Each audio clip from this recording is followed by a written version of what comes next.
Hello friends, time pass नहीं की YouTube channel में आप लोगों का स्वागत है। आप लोगों को इस चैनल पर सिर्फ वही कंटेंट मिलेगा जिससे आपका सिलेक्शन हो पाए और बहुत ही कम समय में आप लोगों को बहुत सारी जानकारी मिल जाएगी।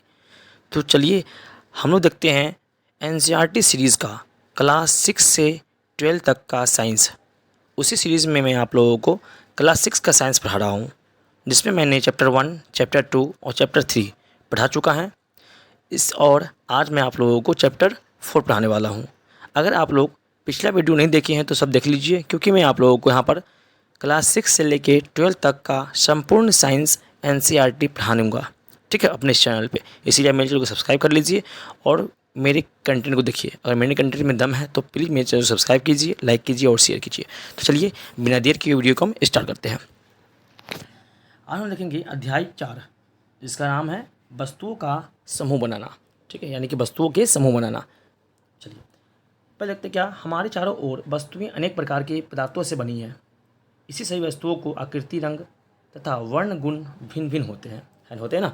जितने भी मेरे सामने या फिर मेरे आसपास जितनी भी वस्तुएं होते हैं, उनकी क्या होती है, आकृति, आकार, रंग, रूप, ठीक है ना, सब कुछ क्या होते हैं, अलग होते हैं, ठीक है। चलिए हमारे चारों ओर की वस्तुएं एक या एक से अधिक पदार्थों से बनी होती है, ये भी सही बात है, ठीक है। कोई एक पदार्थ से नहीं बना होता है, कोई एक से ज़्यादा पदार्थ से बना होता है, कोई दो या दो से अधिक पदार्थों से बना होता है, ठीक है। जैसे कांच, धातुएं, प्लास्टिक, कागज़, मुर्दा, मुद्रा और आदि, है ना। यानी कि जितने भी होते हैं, जहाँ पर देखिए कांच है, धातु, प्लास्टिक, कागज़ और मृदा, ये सब क्या है, अलग अलग वस्तुएं से बने होते हैं, अलग अलग पदार्थ से बने होते हैं, ठीक है। अब देखते हैं वस्तु क्या होता है। एक ही पदार्थ से बनी होती है या एक से कई पदार्थों से बनी होती है, ठीक है। जो वस्तु बनी होती है या तो एक पदार्थ से बनी हो सकती है या फिर एक से ज़्यादा पदार्थ से बनी हो सकती है, ठीक है। चलिए अब समझते हैं पदार्थ होता क्या है, ठीक है। चलिए देखते हैं अच्छे से इसको।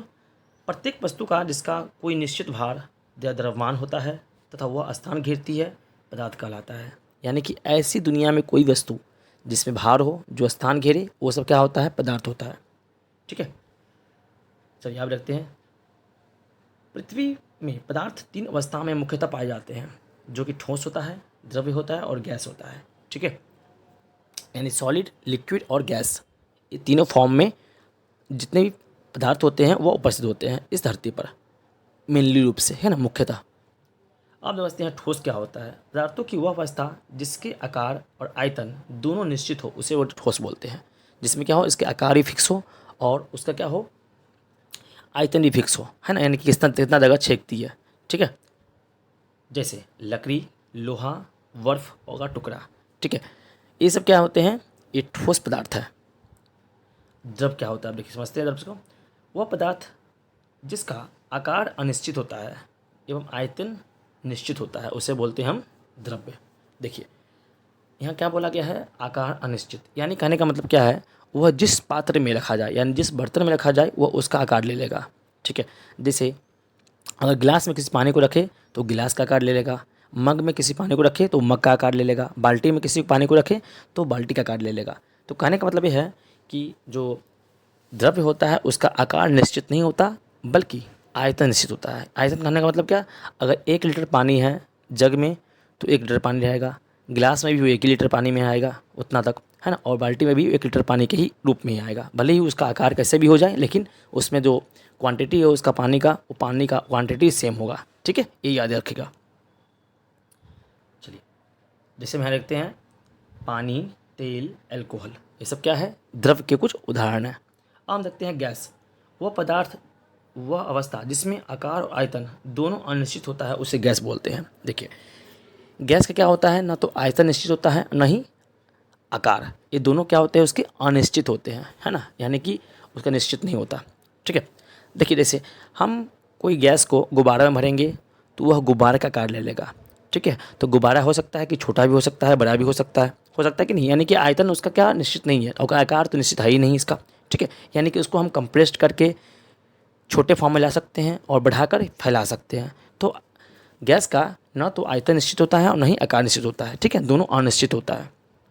जैसे हवा, ऑक्सीजन, कार्बन डाइऑक्साइड, है ना, इन सबों को क्या कर सकते हैं हम, कंप्रेस्ड करके किसी भी फॉर्म में इसको रख सकते हैं, ठीक है, छोटे छोटे बर्तन में और बड़े से बड़े ट्यूब में, ठीक है। चलिए हम अपने दैनिक जीवन में कई वस्तुओं का उपयोग करते हैं, तथा कई वस्तुओं का उपयोग करते हैं, पर उनमें हर वस्तुएं अलग अलग प्रकार की होती है। ठीक है, जैसे हम देखते हैं दैनिक जीवन में बहुत सारे चीज़ों का इस्तेमाल करते हैं। ठीक है, और उपभोग मतलब क्या, अपने कुछ खाना लेना, है ना। चलिए अब देखते हैं आगे। हम देखते हैं पदार्थों के गुण क्या क्या होते हैं। ठीक है, समझते हैं पदार्थों के गुण। किसी पदार्थ को बनाने के लिए किसी पदार्थ का चयन उस पदार्थ के गुण अथवा उपयोग की जाने वाली वस्तु के प्रयोजन पर निर्भर करती है। ठीक है, जैसे दिखावट, पदार्थ प्रायः एक दूसरे के भिन्न दिखाई देते हैं। जैसे लकड़ी लोहे से बिल्कुल भिन्न दिखाई देती है ठीक है ना। यानी कि दिखावट में भी अलग हो सकते हैं, इससे भी पहचान लेते हैं उसको हम।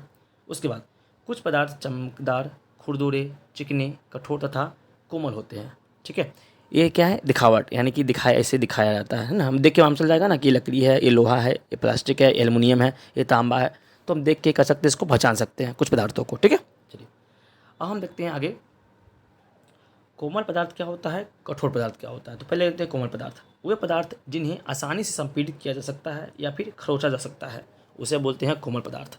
जैसे रुई, रुई क्या है, एकदम कोमल पदार्थ है। ठीक है, उसको हम आसानी से क्या कर सकते हैं, खरोच सकते हैं और आसानी से इसको संपीड़ित यानी कि दबा सकते हैं। ठीक है, कठोर पदार्थ, वे पदार्थ जिन्हें संपीड़ित करना कठिन होता है। जैसे लोहा, लकड़ी, इसको क्या करते हैं हम, संपीड़ित करना यानी दबाना, इसको क्या होता है, थोड़ा मुश्किल होता है, कठिन होता है। अब समझते हैं धातु होता क्या है। धातु पदार्थ जिसमें इस प्रकार की द्युति होती है वे धातु कहलाते हैं। देखिए धातु क्या है, मेटल, यानी कि वह किसी पार्टिकुलर मीटर से बना होता है ना, किसी खास मीटर से, सिंगल। जैसे लोहा, लोहा से ही बना होता है, आयरन से ही। तांबा में ही, तांबा का मेन रूप होता है।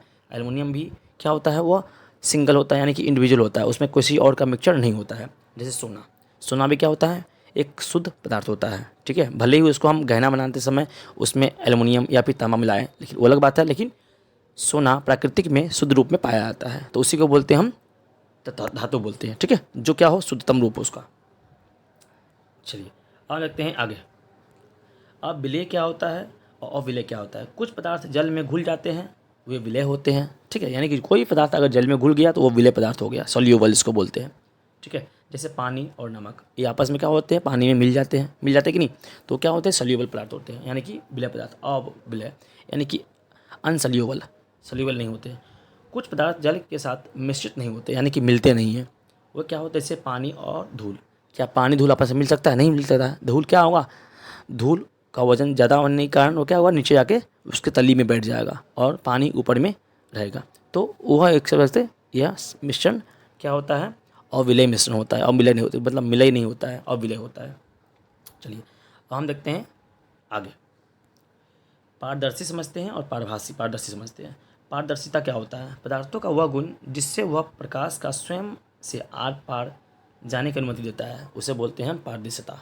ठीक है, अब पारदर्शी क्या होता है, ऐसे पदार्थ जिसके आर पार देखा जा सकता है, पारदर्शी पदार्थ कहलाता है। पारदर्शी पदार्थ में प्रकाश आर पार जा सकते हैं, जैसे कांच, जल, वायु, है ना। कांच से क्या होता है, प्रकाश आगे पीछे जा सकता है, इस पार से उस पार जा सकता है, जल से भी जा सकता है, वायु से भी जा सकता है। ठीक है, तो ये सब क्या है, पारदर्शी पदार्थ है।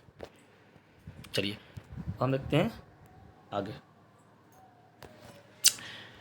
नेक्स्ट है मेरा, अब समझते हैं अपारदर्शी पदार्थ क्या होता है और पारभासी पदार्थ क्या होता है। अपारदर्शी वैसे पदार्थ जिसमें होकर आप वस्तु के आर पार नहीं देख सकते, उसे बोलते हैं अपारदर्शी पदार्थ। ठीक है, जैसे पेपर, धातुएं और लकड़ी, इनसे हम आर पार नहीं देख सकते हैं क्या। ठीक है, तो यही होता है क्या, अपारदर्शी पदार्थ, यानी कि जो जिससे हम, जिस वस्तु से होकर हम इस पार से उस पार नहीं देख सके। आप समझते हैं पारभासी क्या होता है। वैसे पदार्थ जिनसे आप की वस्तु को आर पार देख तो सकते हैं परंतु स्पष्ट रूप से नहीं, इन पदार्थों को हम पारभासी पदार्थ कहते हैं। देखिए कुछ पदार्थ ऐसे होते हैं जिससे क्या होता है, आंशिक रूप से प्रकाश दिया जाता है उस पर। जैसे तेल लगा हुआ क्या होता है, कागज़, है ना, उसे क्या बोलते हैं, पारभासी। यहाँ देखिए लिखा हुआ है बटर पेपर, मोटी कांच। इनसे क्या होता है, प्रकाश जाती तो है लेकिन अंशतः जाती है, बहुत कम जाती है, पूरा पूरा प्रकाश आर पार नहीं हो पाता है, तो उसे क्या बोलते हैं, हम पारभासी बोलते हैं। ठीक है, ये भी याद रखिएगा। चलिए अब देखते हैं हम एक बहुत ही इंपॉर्टेंट सिद्धांत है जो कि एग्जाम में बहुत बार आते हैं। ठीक है, आर्किमिडीज का सिद्धांत, प्रिंसिपल ऑफ आर्किमिडीज। जब कोई वस्तु किसी द्रव में पूरी अथवा आंशिक रूप से डुबोई जाती है तो उसके भार में कमी का आभास होता है। ठीक है, याद रखिएगा, भार में यही आभासी कमी वस्तु द्वारा हटाए गए भार के बराबर होती है। इसे आर्किमिडीज का सिद्धांत कहते हैं। कोई भी चीज़ पानी में तैरती है तो वो आर्किमिडीज के सिद्धांत को ही पालन करती है। ठीक है, ये याद रखिएगा। हम तैर पाते हैं तो आर्किमिडीज के सिद्धांत के आधार पर ही तैर पाते हैं। नाव तैर पाती है, जल में चल पाती है तो वो आर्किमिडीज के सिद्धांत का ही पालन करती है। ठीक है, ये भी याद रखिएगा। चलिए देखते हैं आगे। लोहे की बनी छोटी गेंद पानी में डूबा जाती है तथा बड़ा जहाज तैरता है, क्योंकि जहाज द्वारा विस्थापित किए गए जल का भार उसके भार के बराबर होता है। इसीलिए एक छोटी सी गेंद पानी में डूब जाती है जबकि एक बड़ा सा जहाज पानी में तैरने लगता है। ये सिद्धांत किस पे लागू होता है? तो आर्किमिडीज के सिद्धांत के अनुसार। ठीक है, चलिए हम समझते हैं आगे। चलिए, तो अगर ये चैप्टर यहाँ तक खत्म हो गया। अगर आप लोगों को वीडियो अच्छा लगा हो तो प्लीज़ मेरे से सब्सक्राइब कीजिएगा, लाइक कीजिएगा और शेयर कीजिएगा। तब तक के लिए थैंक यू। जय हिंद।